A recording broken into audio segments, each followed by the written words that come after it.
So I don't know if you guys know this, but technically today is St. Patrick's Day because, oh, good, some people knew that. The good people knew that. Because actually, you start the evening before. So we count by Jewish time. So right now, technically, is St. Patrick's Day.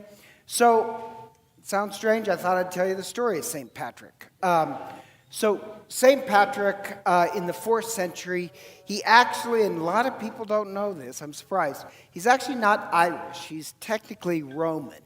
And he was actually living in England, Scotland, and he's a 16-year-old kid, and he goes down to the beach to play with his friends, and he's at the beach, enjoying the beach, and Irish pirates come.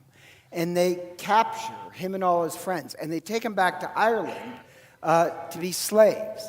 And he spent 6 years as a slave. He was in charge of the sheep and dogs, actually. And here's the odd thing. For St. Patrick, his grandfather was a priest. This is the 4th century.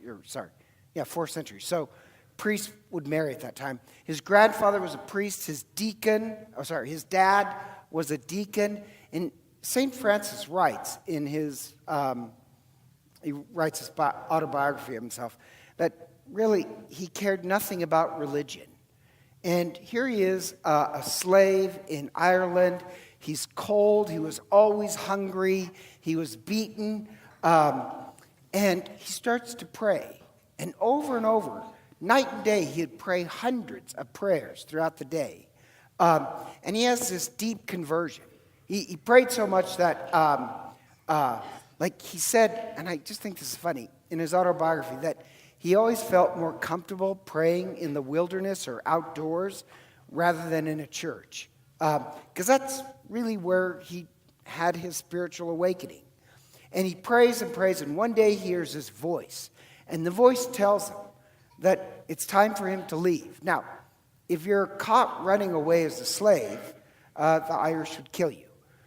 But the voice tells him it's time to leave, that a ship is waiting. So he gets up and walks, and he's led by this voice, and he's led to the shore, and there's a ship, and talks these guys into giving him a ride, and he sails off to freedom. Quite odd. He's reunited with his family. He's extremely happy. And he becomes a priest. And he's actually living in, this time, France. And he's a priest, except the voice comes back. And the voice is begging him to return to Ireland. Now, here's the odd part. St. Patrick did not like the Irish, for obvious reasons. Slavery, abuse. Everybody always thinks the Irish loved St. Patrick and Patrick loved the Irish. Actually, it took decades. And speaking for the Irish, we're not easy to love. It takes about a decade before you get used to us. Anyhow, he's enjoying his family and his life, and the voice comes back begging him to return to Ireland, to convert the Irish. And he doesn't want to. And finally, he has this vision from a saint, and the saint lets him hear the voice of the children's children of the Irish, thanking him for returning back to Ireland. And I just like that because that's us. Like St. Patrick hears our prayers today backwards in time. Thanking him for returning to Ireland. So he goes to Ireland, and it was tough. He tries to convert them. He's beaten. He's chained. But the odd part is the years of slavery made him have a very high tolerance for rejection. So he sticks with it. And as you know the rest of the story, He's not the only missionary in Ireland, but he baptizes thousands and thousands, sets up churches all around. He baptizes this one woman, Bridget, and Bridget, she becomes a saint. St. Patrick inspired the Irish. Bridget is the one who actually ran them. And just, if you know Irish women, they tend to run the show. So it's actually her who set up the church. St. Patrick inspired them. And then on March 17th, at 76 years old, he dies. And here's the odd part. So it's such a strange story because the abused slave becomes the patron saint. A very selfish 16-year-old becomes a very selfless holy man. And I know what a lot of parents are thinking right now. How can I sell my 16-year-old into slavery? But it's such a twist in fate that the abused slave becomes the patron saint. And how did St. Patrick, how did he change the world? Because if you think about it, with that, Ireland is how the rest of Northern Europe gets evangelized, is through Irish monks. How did St. Patrick change the world? And his secret, if you really read it, is penance and prayer. That you pray and pray and pray, and you accept penance. You know, you look at your faults. And even like his time as slavery, no offense, hard times are coming for everybody. That's sad truth. What's in the future is some hardship or cancer. If it's going to come, you might as well pray yourself through it and let it be something that transforms you. And I used to always think that it was so unfortunate that St. Patrick's Day fell during Lent. So I'd always make this deal with God that, listen, I'm having my beer on St. Patrick's Day. I made that, but now, and I still will do that, but now it seems really St. Patrick's life is actually perfect for Lent. His life was about penance and prayer that changes. He becomes transfigured into a holy man through really prayer and penance. Why wouldn't we take up the same thing? And so today's readings, it kind of fits because today's reading, always on the second Sunday of Lent, it's about the Transfiguration. And St. Patrick is a great story about how prayer and penance transfigured him into a holy man. And so I just like this, that Lent is our time to be transfigured. So the Transfiguration, the reason why Christ shows his full glory to his apostles is that he's about to take up the way of the cross. It's saying to us, we take up the way of the cross, and what happens? Our humanity gets transfigured into the image of Christ. If you want to become an enlightened person, you take up the way of the cross. Personally, I think our culture likes to sell us this cheap idea that, well, you can become enlightened, but it never costs any pain or suffering.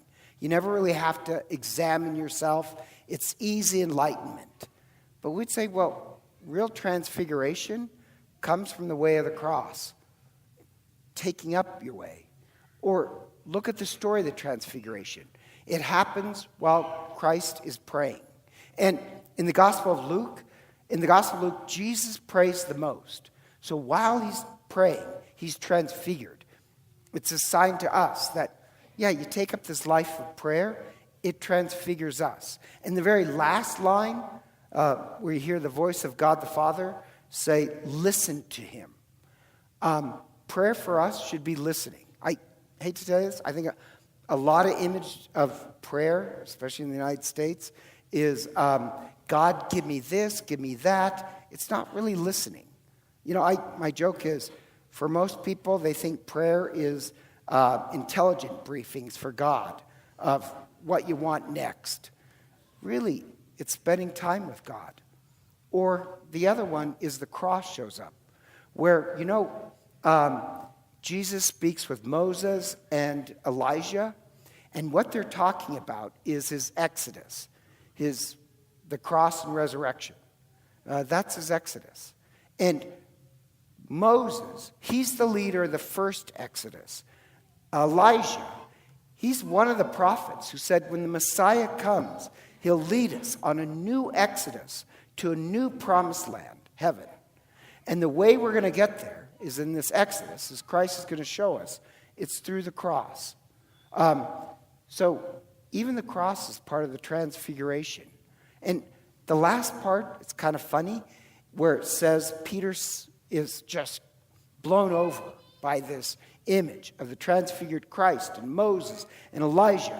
And he says, let us build 3 booths so we can stay here. And then it says, he doesn't know what he's saying.